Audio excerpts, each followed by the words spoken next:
Hello guys and welcome back to Aquatic Life and Theme Park, where in today's video I'm going to be giving you an update on the fish after their massive move from their old aquarium into their temporary home. Now, I moved these fish into the temporary aquarium about a week and a bit now, and they are doing fantastic. So I'm going to be taking you what really happened, where they went, how they are doing, if there's been any major concerns on their behalf, on their life, and anything, just a general update to show you that they are okay and they are alive.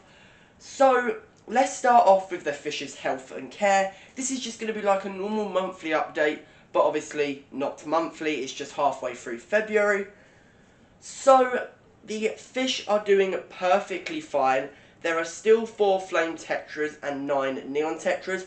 Now, you could really tell that they were more comfortable in the 90-litre aquarium that's being done right now, as the neon tetras schooled way more and the flame tetras lost that beautiful fiery colour of their tail.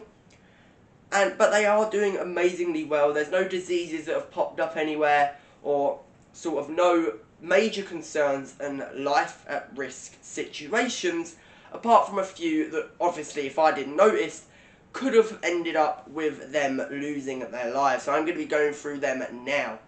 So one of the flame tetras in fear, this rock here, as you can see, they did dart head first into it.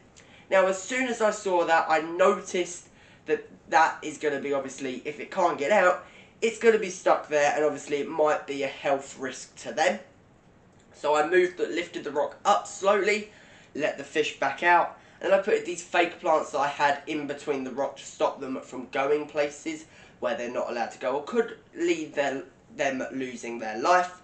And then just yesterday, I did find a neon tetra. Where that black board is where all the filter compartments would go on this fish tank. Obviously, I did take out the filter compartments, but any biomedia would go there, the filter sponge would go there, and obviously the main filter outlet would go there too. One of the neon tetras, I don't know how, managed to get themselves down there.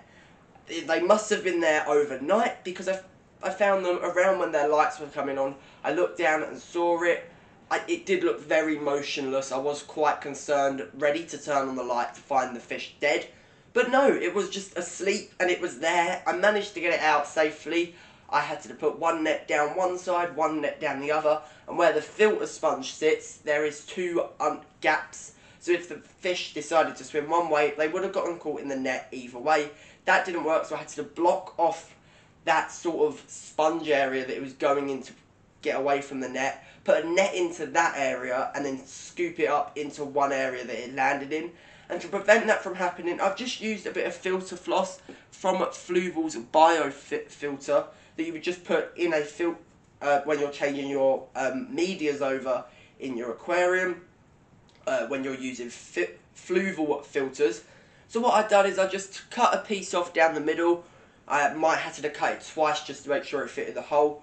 Roll it quite small into sort of a sausage shape like that, and kind of stuff it into the hole. And it has worked. It's blocked off the hole beautifully. It's still there, and it's just sitting there in place, making sure the fish don't swim down it. The hole is too big for the flame tetras, but the neon tetras, they're easily able to get down there. Remember, neon tetras are clumsy swimmers, so obviously they are very clumsy, so they'll be able to go down there if they really wanted to. Now, obviously, it's quite lucky that part of the tank fills up with water, and obviously it doesn't just not fill up with water. So it is quite lucky that it didn't go down that hole mistakenly, or that hole was there for some random reason and just it could have died. But obviously there is water behind there, so it managed to survive, and it survived pretty much the whole night. If it fell down when I switched the light off, when the light turned off, or it could have swum down halfway through the night. You don't know until obviously you see it. The shrimp are doing amazingly. They are molting. Now, there are a few out right now, but they have been spending most of their time in the rock.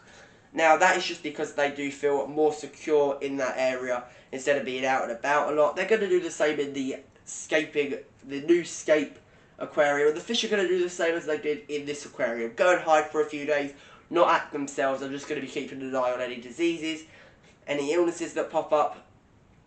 Obviously, look out for them if you are moving those fish over, or any fish over, because you don't want your fish to be catching diseases and then dying off a few days' time. But that is sort of a mini update on obviously the fish from the Amazon tank. Stay aquatic everyone, and I'll see you in the next one.